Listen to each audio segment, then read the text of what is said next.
Welcome to the very first, as I know it, the first RYEDER Cup for whiskey.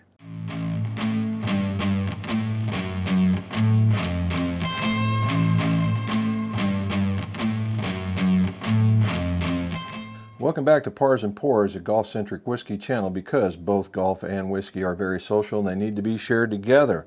So what are we doing today? I've come up with, if you haven't looked, the majors for golf are coming up. Right now we're looking at Masters is first, and then we're seeing the RYEDER Cup coming in September. Well, the RYEDER Cup is started in 1927. Samuel Ryder, without the E, who ended up being a Massachusetts seed merchant, really took into golf, and he's the one that donated the trophy that you guys see today when you look at the RYEDER Cup. The RYEDER Cup is actually a contest between U.S. and Great Britain, which includes the UK, which is Great Britain and Ireland. Okay, and so now what does that do? Well, I tried to get something as close as I could to that, and I have other ideas if this thing takes off for the next time that we want to go do this. More competition type stuff, maybe bring on some people. But from the first time out, this is what we're going to do. So I have picked out several ryes, in fact 19 of them.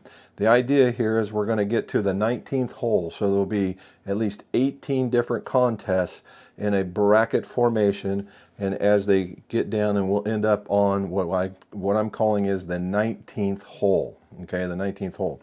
So we're going to talk about the ryes. They all have to be, now what do we have to do for this, right? They have to be rye whiskeys, meaning that the majority of the contents or the grain is going to be rye, okay? And so that we have that, and it's stuff that I have collected amongst my travels on the Kentucky Bourbon Trail, and then picking some up at a couple of liquor stores that have been in the Cincinnati, Kentucky region. So still while I was traveling, just not at a distillery. So what we did is I pulled all the bottles off my shelf, which most of them are sitting right here. You can't see them quite in the top end, that's for the picture. But you have some here, you have some here, and you have some here. And then we put them all together. I had my wife, she just randomly picked some out of a basket, and this is how we got started. So for the first round, the very first hole, we're going to call them holes, not brackets, not rounds or anything. So for the very first hole, we have what I believe is a very, very good start.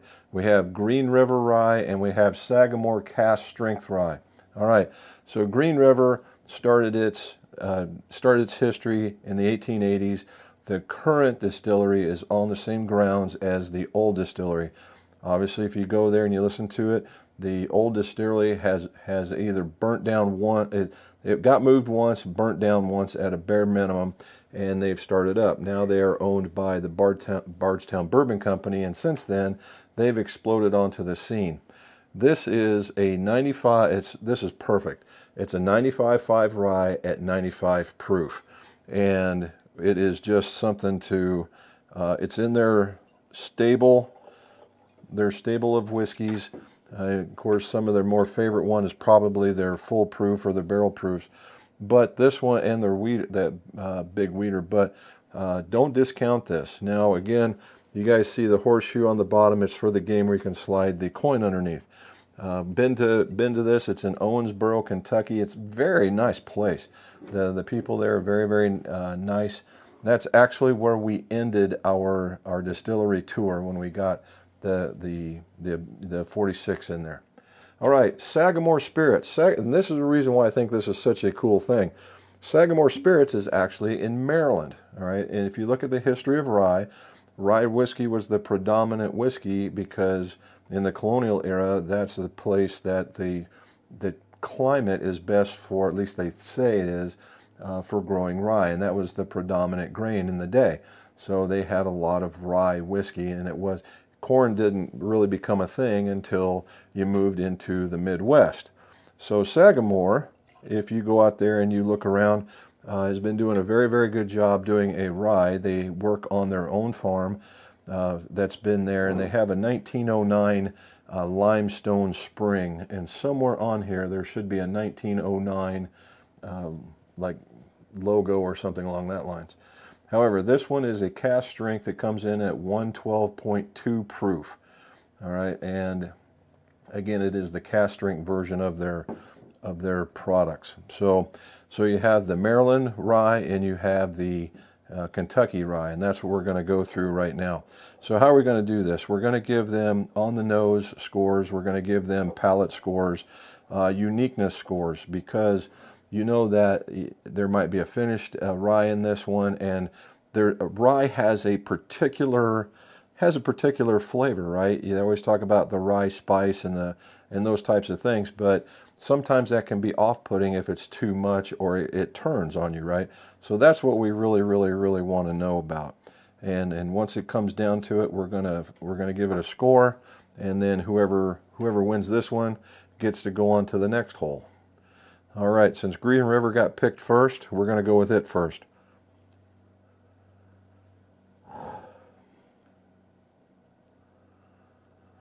And the 95.5 ryes I always find to be sweeter than just, say, the higher rye whiskeys that they have out there. And this one is very gentle on the nose. There is that spice flavor that you get from the rye. There's also a sweetness that you get from it as well. One more.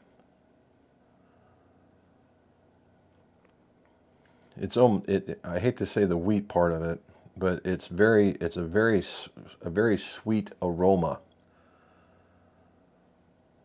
Almost like one of those hard candies that come in a stick. I really do like that. That's very sweet. Now let's see what Sagamore's got.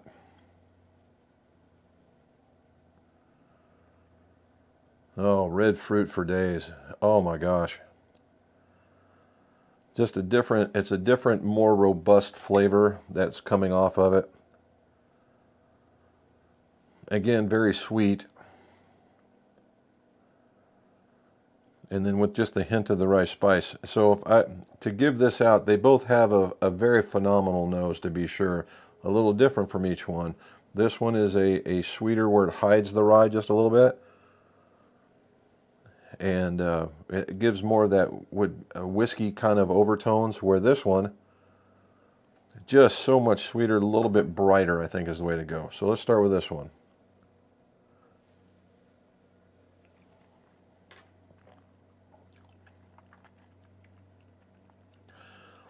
We'll go with the first drink of the day, so that we're going to let that one settle for just a minute. Initially, when you get this is a phenomenal sipper.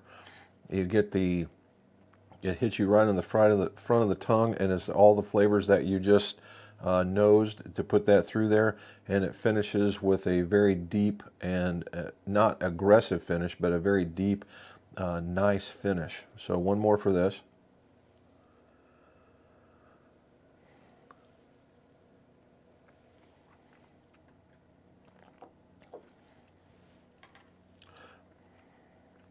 All right, so what we get here is the front gives you some of the flavors that you were nosing. The middle comes in a bit oily, which is I approve of an oilier drink. And then the finish on it it's still there and it's still lingering. The rye content you can taste. It's not overpowering. Almost a vanilla kind of a vanilla overtone on the end. Very easy to drink. None of these are going to be bad. It's just who's going to be better for the day. Okay, the very bright finish, or bright nose.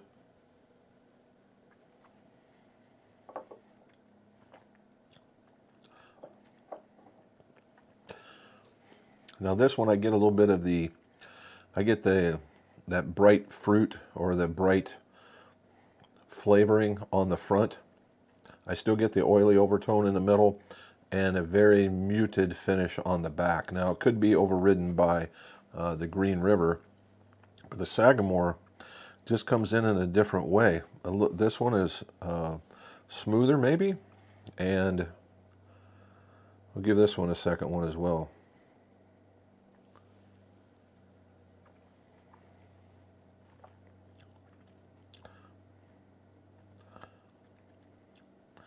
What you'd find is it's the added proof. That's what's coming across. the added proof in the 112 versus the 95. And so things are a bit muted versus you get a lot of that extra jolt from extra proof. It's not burny, which most people would have. The funny part is I just don't get all the spiciness. You know, people will like say peppery or things like that nature, and neither one of these am I getting that. It's very, very calm, very flavorful, very easy to sip on either one of them, to be sure. So now the question is the uniqueness. We got a 95 proofer versus a 112 proofer. The 95 proofer is definitely more calm, and if you like a more calm sip in a way of a rye, this would be the way to go. If you want something that has a little bit more bite, because now I'm getting the finish of this one, it's just a little bit late to the party is all that is, and you want something that lets you know that you're there, then this is the way that it would go. Now the real trick is to find a winner. So we're going to go through it one more time. So now that we've had this, I get more caramels now. The brightness of it is gone. Very heavy on the caramel. And just very, very muted. So I think all in all, I'm going to give the nose to the Sagamore for sure, because it just comes up in tons and tons of flavor. For certain.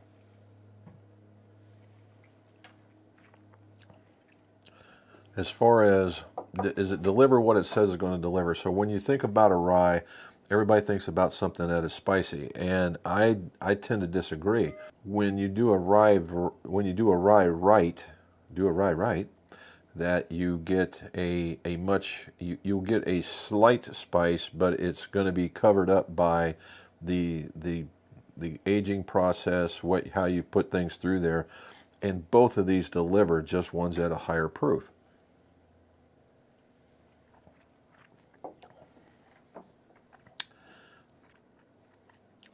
Alrighty, so what we have here is I'm giving the nose to the Sagamore, and we're going to give it basically about a 7 out of 10 is very, very nice, where the Green River is going to be about a 6 out of 10. Okay, so we're good there. And in the palate part of it, it just depends on what you like. I like something that doesn't have to slap me in the face to tell me it's there.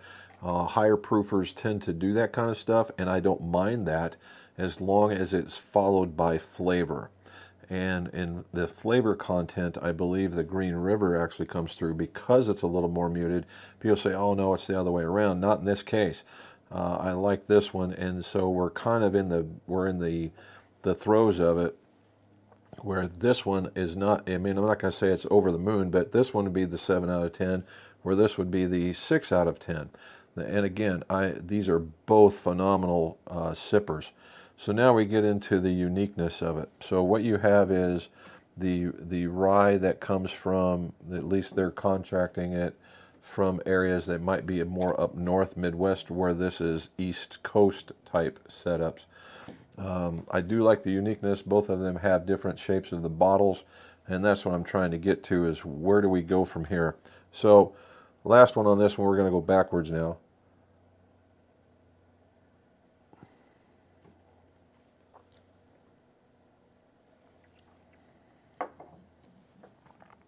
Now the question is, does it deliver on what it is, right? It's a rye whiskey. It is a cask strength rye whiskey, and it does. It delivers without killing you. It delivers almost a red fruit flavor when you do this, and it's not over the top. You know, if you're a higher proof guy, this is the way to go.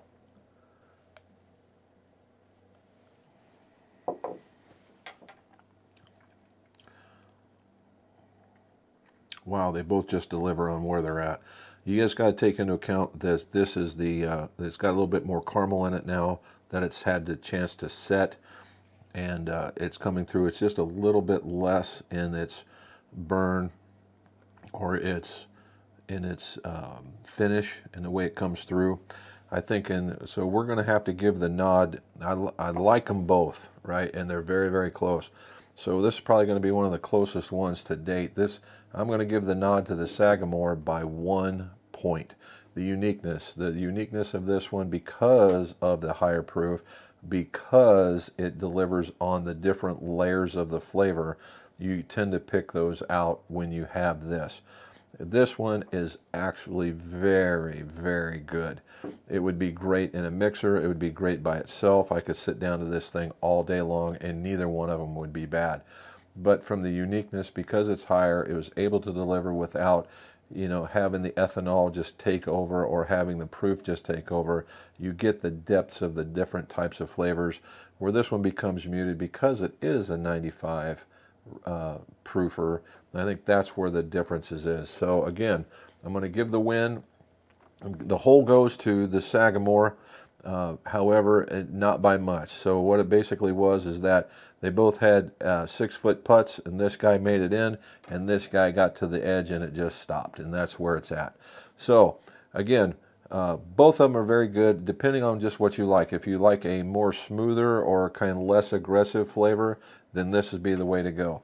If you're more of a proof person and you have to feel those different layers, then this is the way to go. So that's hole 1. Sagamore is on its way into the rest of the holes and taking on the rest of them. If you like this or have any suggestions, put it in the show notes, and then we can make adjustments for the next time around, because we don't want to kind of tweak it so hard that it gives an advantage to another bottle that we don't have. However, what we're going to see next is what we're coming up with is Pikeville and Minor Case is the next one. This ought to be very, very interesting. So again, thank you for watching. Don't forget to like and subscribe.